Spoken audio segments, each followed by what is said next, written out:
वंजारी समाज। प्राचीन काळात बैलांच्या सहाय्याने धान्याचा व्यापार करणारा समाज म्हणून या समाजाची ओळख होती। त्या काळी वनचारी म्हणून तो ओळखला जाई।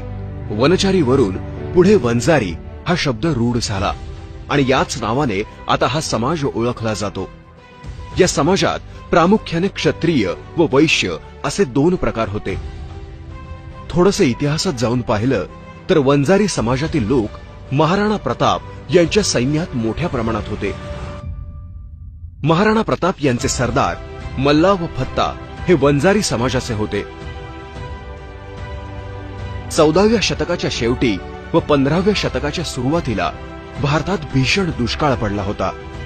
या काळात वंजारी समाजातील दुर्गादेवी नावाच्या महिलेने नेपाळ, ब्रह्मदेश व चीनमधून धान्य आणून येथील लोकांना पुरवले।